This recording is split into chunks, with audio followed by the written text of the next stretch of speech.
What will we do with all of our time underwater? Welcome to Colonize the Ocean podcast, where we discuss oceanic colonization, exploration, and education with your hosts Adam Jewell and Brendan Traxler.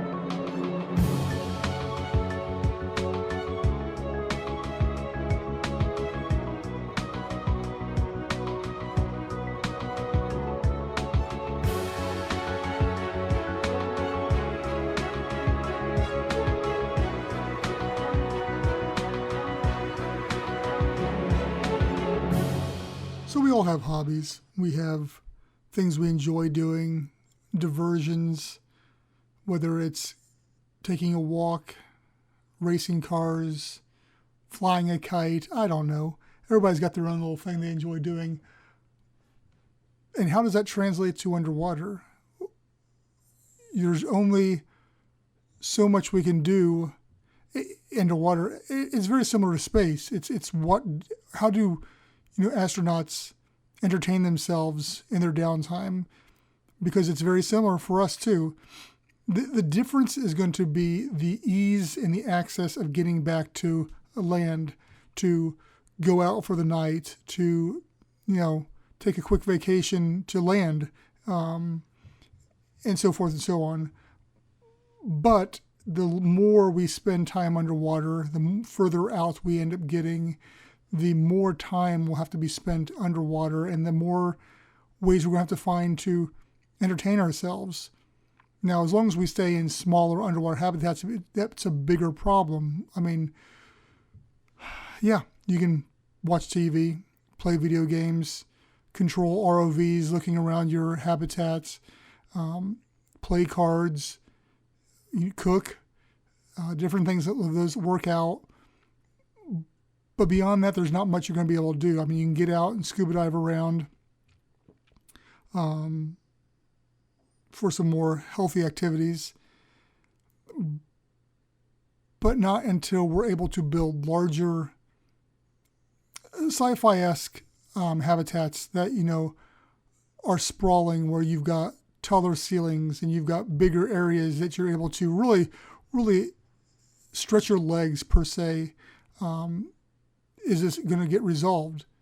And I think that for a lot of people, that's going to be a turnoff, because the more extroverted people or the more active people, that's not going to be appealing for. And once again, this goes back to, the whole purpose of trying to make this as seamless and open for everybody. And that's not ever going to get completed, I don't feel. But we have to strive towards that goal.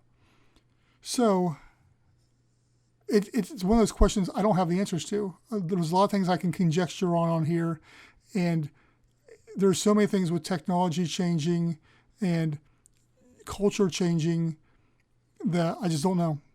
And so that's why I leave it up to you, the listeners, to kind of throw your vote out there on what's going to happen. What will we do? How will we entertain ourselves? VR, AR, all those type of things will come into play. But again, that's not for everybody.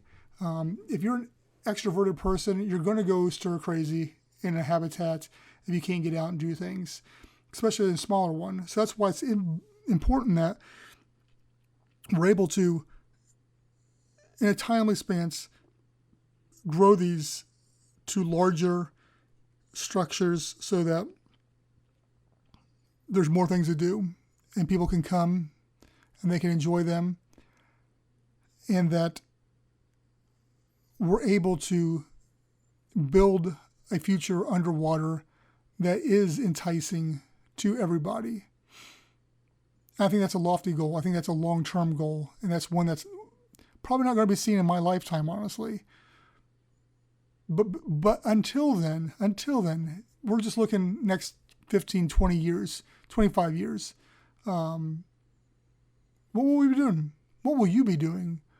What is one thing that you could see yourself doing on a daily basis if you were in an underwater habitat? We look back at the time of this recording, it was a year ago today that Dr. Deturi started his 100 days at Jules Undersea Lodge, where he spent 100 days underwater setting a world record. He got out, he scuba dived, not sure which is proper there, and did a bunch of scientific experiments. And he's in a small environment. It worked for him, but it wouldn't work for everybody. So if you were in his shoes and you were faced with 100 days underwater, let's not do this. Let's do a month. Let's do 30 days underwater. What would you do to pass time, to entertain yourself without going crazy?